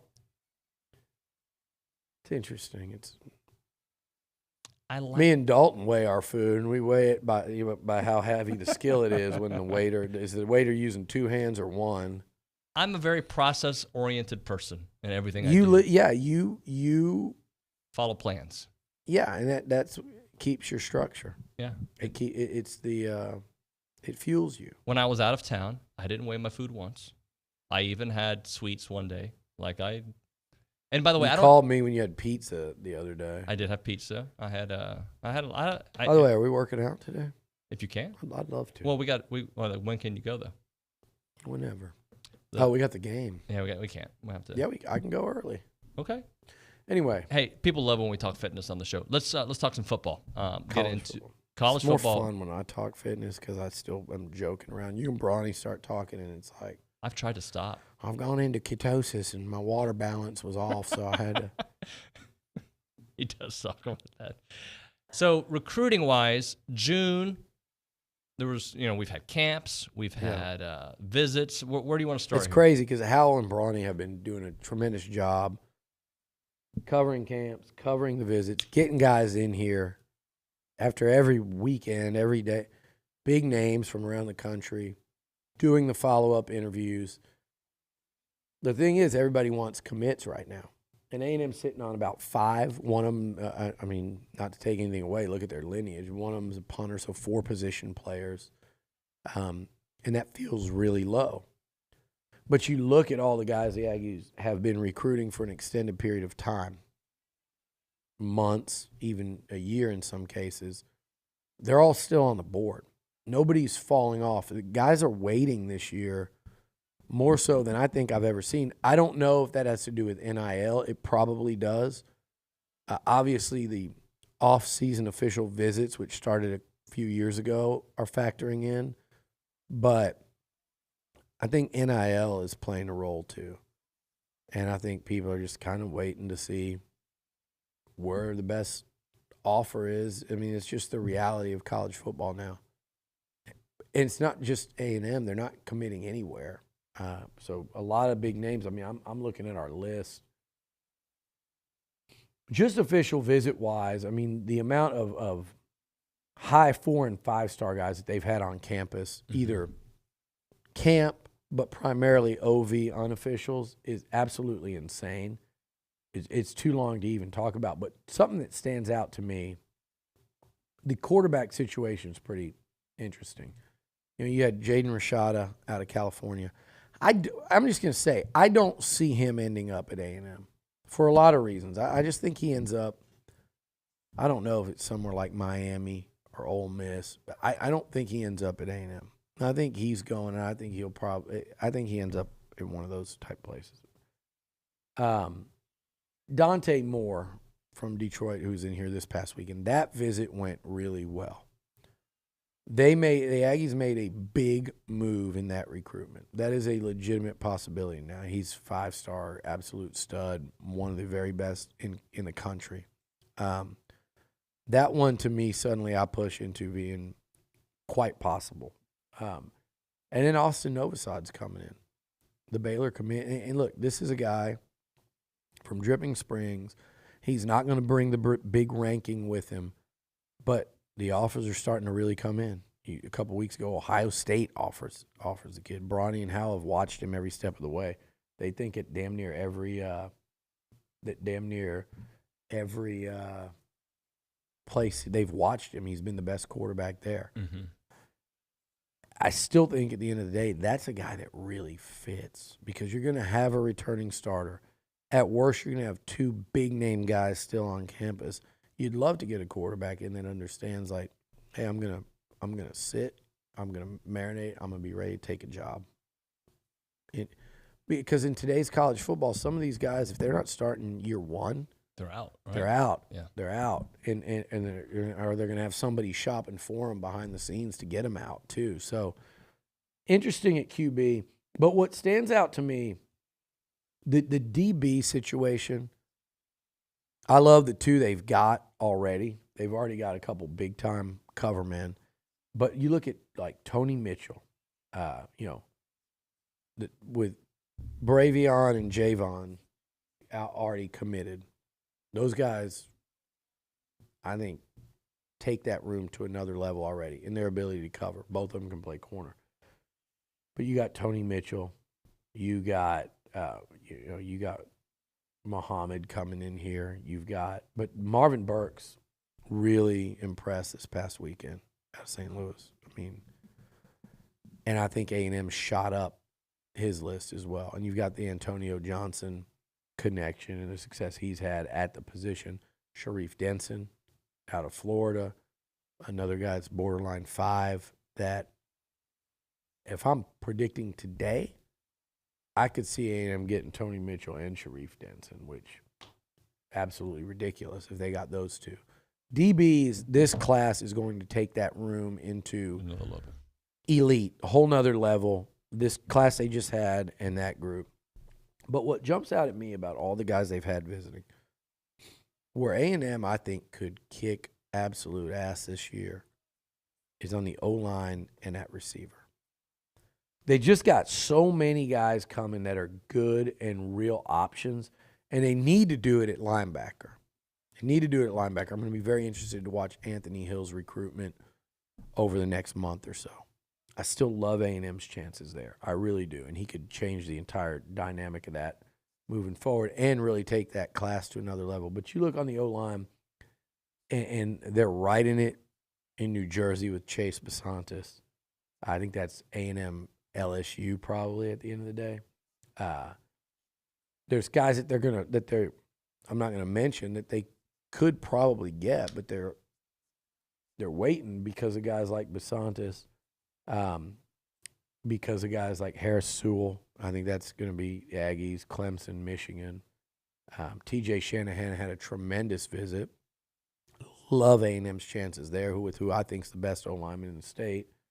And then Connor Stroh came in, and actually that's the one that I could see A&M, Michigan, or Texas. Harris Sewell, A&M, Clemson. So some big battles, but I think the Aggies can absolutely load up on the O-line. And then wide receiver, you don't need to load up. But signing Evan Stewart, Chris Marshall, and Noah Thomas, who, by the way, is blowing people away. I said the other day, 6'6", 193. We knew about his long speed, but it's the quickness and the footwork and the agility in short space that's not common. And I mentioned the other day, that, quote, bottom of the class is really turning heads already. Already. Mark Naboo, They said he was described to me as being 340 pounds without an unathletic bone in his body. And someone else told me Theo might be the most physically gifted player they signed. Wow. Like just the combination. Obviously, Evan Stewart's and Chris Marshall, like the freak athletes, guys like. But with the size, Jacoby Matthews, absolute stud. Martrell Harris reminds people a lot of young Edgerrin Cooper. You've got Cam Dewberry, exactly what we thought he was. Mm-hmm.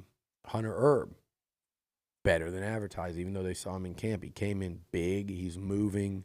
The athleticism, feet are I think, a little bit better than they were expecting. The coordination for a guy his size when power is a lot of his game. So when you're talking about that, Nuno, about the bottom of the class per the rankings, Ish Harris had a nice spring. He impressed.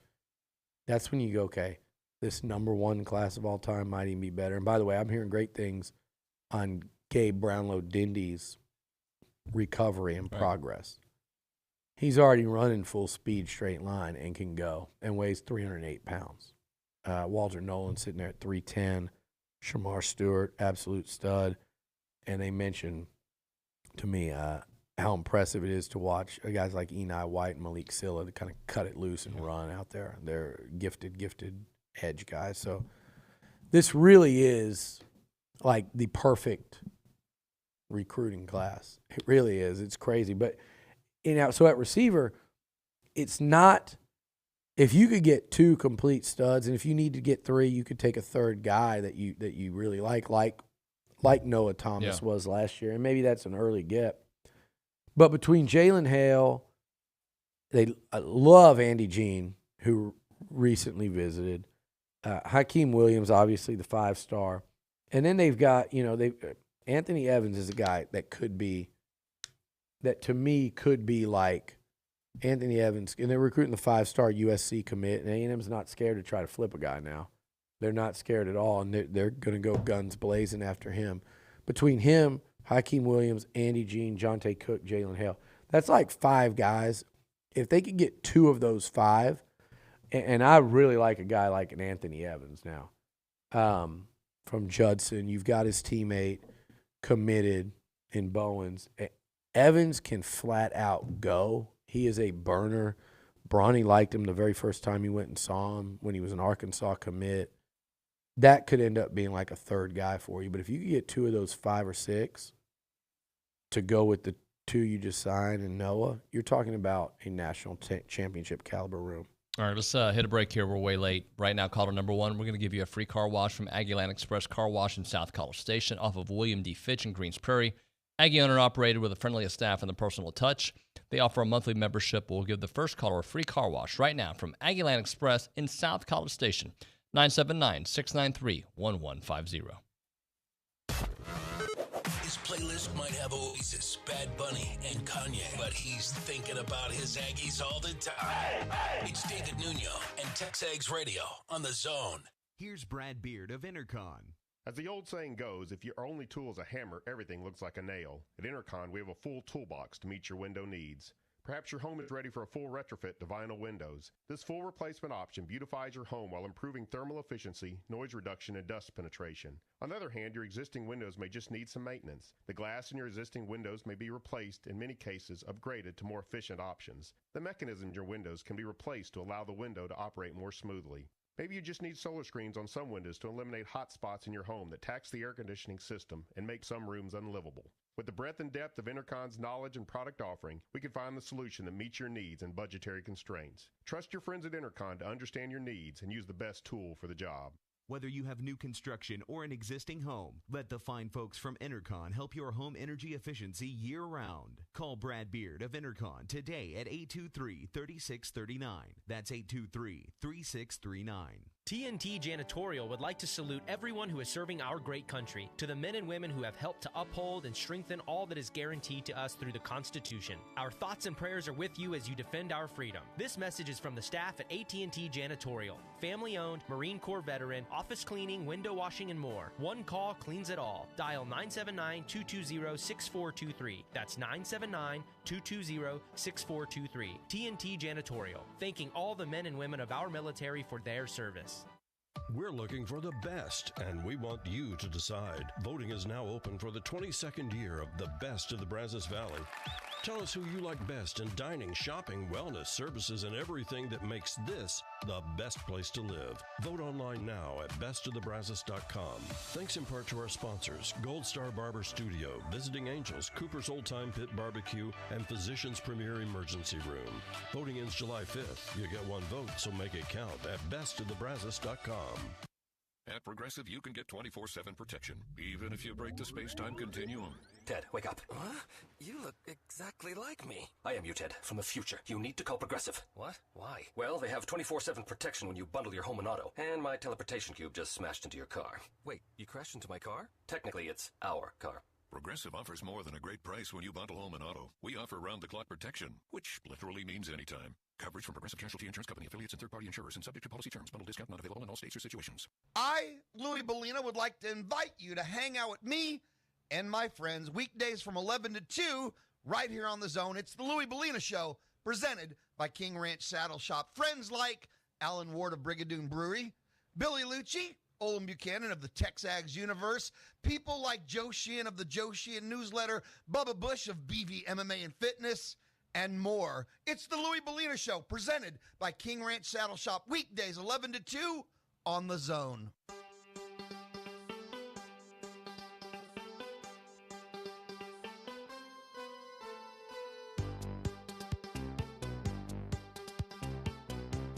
Game day, ladies and gentlemen. TexAgs Radio, presented by David Gardner's Jewelers here in the Rollo Insurance Studio. Appreciate the text messages. We'll try to get to some of those this segment. I see some for Billy from Chad and whatnot, so we'll get to those on the A&B text line and, of course, the BCSI hotline. Billy, let's talk a little bit about next season and the portal and how A&M has maneuvered through this portal world, knowing that a lot of their competition has taken advantage of it. A&M is banking on their talent that they have in-house. It's really interesting to say the only guy A&M took out of the portal. I would have not thought it would only be one, but the only guy A&M took out of the portal was a big one in Max Johnson and a quarterback. They also signed the number 1 class ever. Bama signed the number 2 class, added several guys out of the portal. I think moving forward, you're going to see the Aggies sign more out of the portal. I think this was a unique year where the recruiting was on such a roll that it was like, hey, do I take this guy that can play now or this guy who we think is a first or second round NFL draft pick? And nowadays they play so early that you're thinking I'm getting a first, second round pick, but he's going to be playing like it by his second year on campus. So it just kept it was unique the way it unfolded. I think maybe A&M, if they had it to do over again, might have taken an extra guy. The guy I keep looking at is like Drew Sanders at Arkansas, who would have come from Alabama to A&M. He would have. Aggies would have gotten him over Arkansas. I think he's a good player. I think linebacker's a position. And just he's kind of a tweener, linebacker edge guy, but I still think he could have been a really nice addition. And if you could have found another tackle, but I don't know if there was one out there that he had to be a starter. You know, had to be come in and move out Trey Zune, who they're excited about, who had a great spring. So I don't know if that was. I think a depth tackle would have been nice, but I don't know who this starting Alabama took the guy from Vandy, Steen. I don't know if the Aggies just loved him to walk in and start at left tackle just because he started a bunch of games at Vandy, And I know I'm sitting here saying that about a guy that Bama took. Not everybody Bama takes can play. I don't see the Brockermeyer twins on the field yet, and A&M felt they were bullish on Reuben Fothery over over Tommy Brockermeyer throughout that recruiting process, and look how it's turned out so far. Yeah. So Bama's not the be-all, end-all when it comes to evaluations. It's pretty easy when you can get whoever the hell you want typically. But where I'm going to be fascinated, Nuno, is so the Aggies went with we're going to go and just kick ass in recruiting, and we like our roster. And then there are 3 of the most pivotal games on the schedule this year come against teams that went just all in the portal. Mm-hmm. They just pushed all in. It's Miami, which is understandable, and they're a new head coach. They got like a dozen guys. They're going to look completely – that's going to be a good football team. You were out there. You told me everybody down there. Hopefully it's not this year in September. But Miami, Arkansas, again, September, and then Ole Miss with Zach Evans, Jackson Dart. I talked to some people that follow Ole Miss very closely that aren't hearing the best of things. That like Jackson Dart ain't it. He ain't the guy. So Luke Altmaier might be the guy? Yeah, maybe. Wow. And so, but those 3 games are so pivotal for the Ags. I mean, if you could get Arkansas and Miami, you're rolling into Mississippi State in the top 5 and 1 win away from setting up the game of the year in college football between A&M, Alabama, Jimbo and Nick, rematch of the, Aggies upset. I mean, so that Miami-Arkansas game, it goes without saying. And if you win those 3, you're almost a lay down to finish 10-2 or better.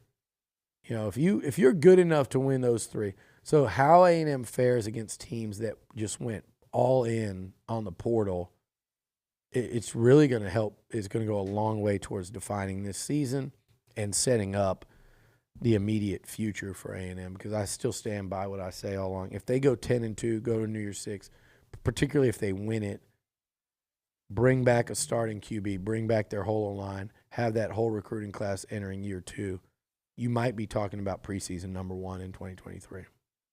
Why do I keep hearing people bring up? And I'm not saying just look ahead to 23, because I still think the Aggies are going to be the second best team. If you took their 12 games and included the Aggies and ranked them, I think it goes Alabama, A&M, and the other 11. But 10-0, you're saying to go 11-0 and the other 11 to make a playoff. That's a tough one. So we'll see. But I think this team does reach a New Year's 6 this year, and I think they do set it up for a pretty remarkable run after that.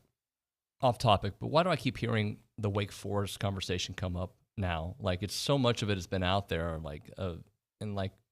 I saw the bowl game. You saw the bowl game. Wake Forest did nothing. What in the F do people think that Wake Forest was going to do? Like, what were they going to score a lot of points on A&M? Yeah, because so many. This is what they don't understand. These jackasses think that Wake Forest was going to light up A&M's defense as it was, constructed during the year. Ole Miss scored what? They were at 15 points against A&M in Oxford midway through the fourth quarter.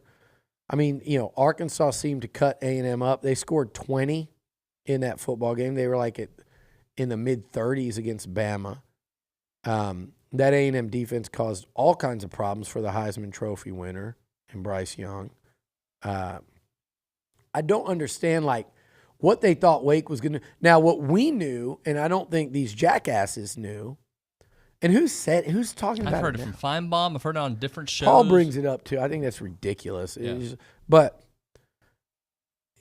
they sit there, and they don't even understand what we know is that, A&M's defense was going to be really depleted. I do think – and Mike Elko was leaving.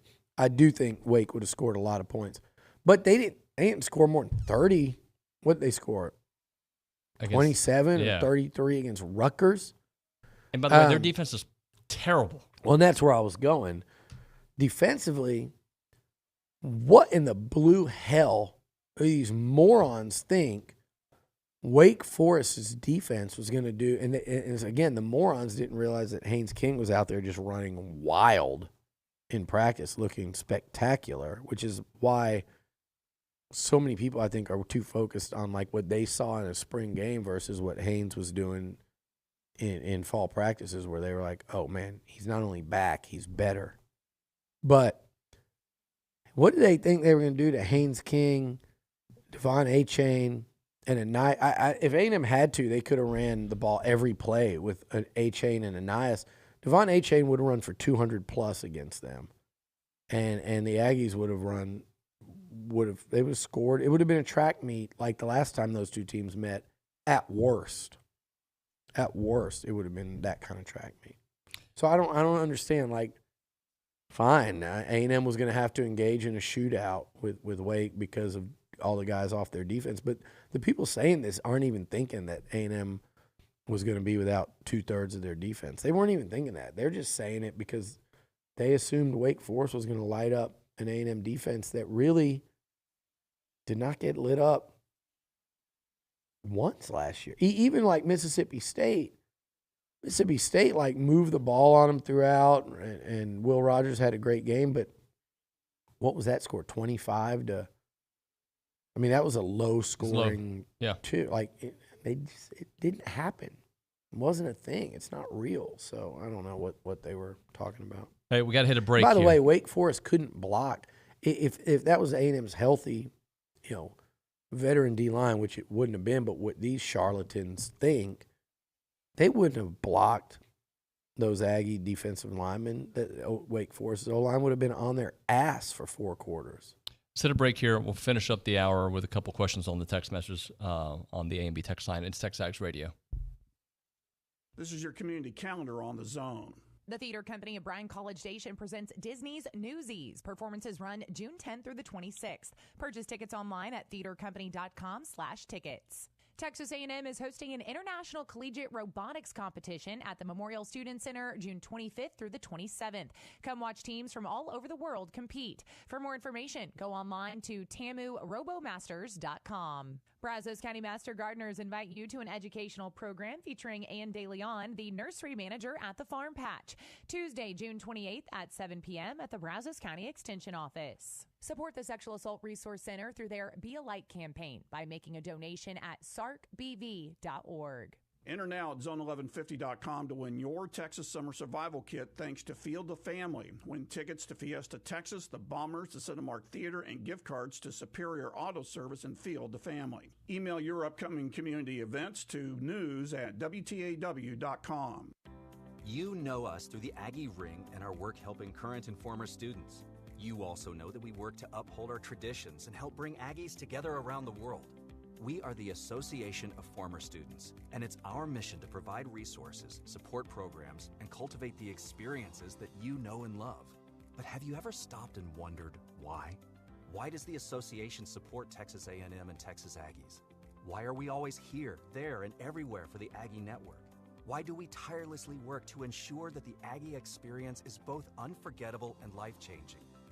Well, you may be surprised to learn that the answer to why is as unique as your own Aggie story. That's why we created IamTheWhy.com, a place for shared Aggie stories and unique perspectives. It's where you can hear the why, see the why, and discover why Aggies like you are the why. Visit IamTheWhy.com today.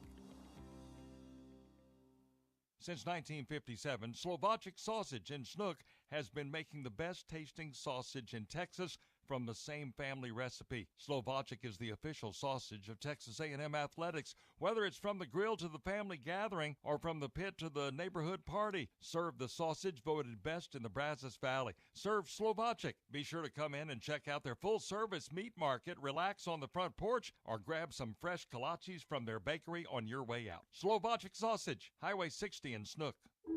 Keyshawn, J. Will, and Max. Keith, you used to watch the Adam West Batman? Absolutely. That was my favorite show ever. Batman! Yeah. Oh, my God, that show was so good. Catwoman, the whole deal. Julie Newmar was my all-time crush. Oh, my God. That was right? Remember she used to make that sound? It's perfect. Oh, that Batman right there. It's the best TV I ever saw in my life to this day. Boom, bang, yeah. pow! Listen in to Keith, J. Will, and Max, powered by WC Tractor from 5 to 8 on the Zone.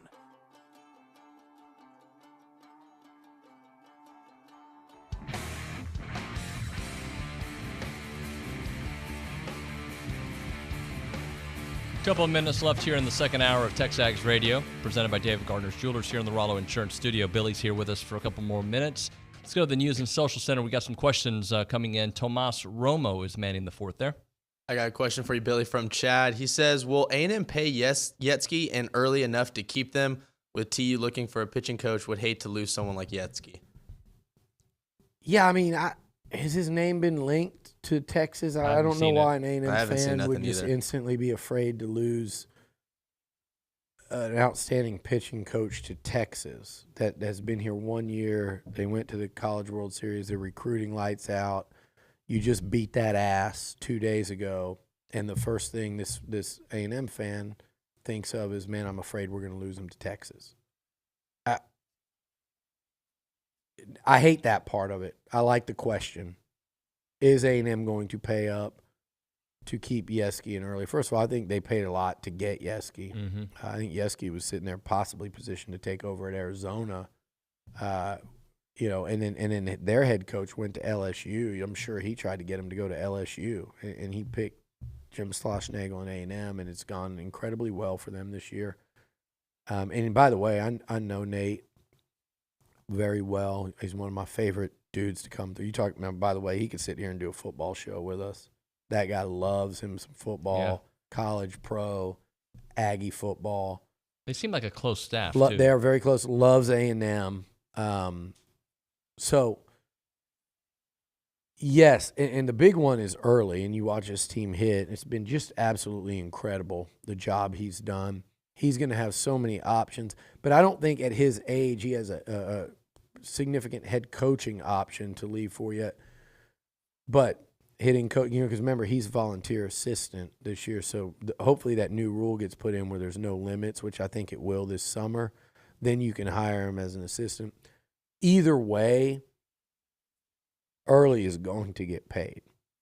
And whatever he's making this year is going to jump through the roof. Slosh understands his importance.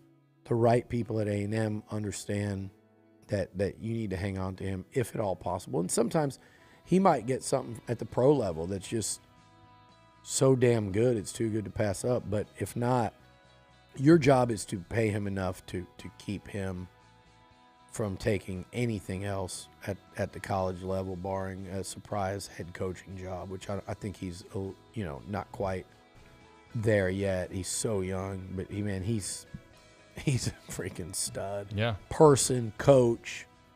Again, these guys, all of them, I love the staff he put together, the way they've coached, the way they recruit, how hard they work for this program, for their boss and that school, and how they represent A&M, how much they love A&M. So a big part, Nuno, of why today you just want this team to keep winning.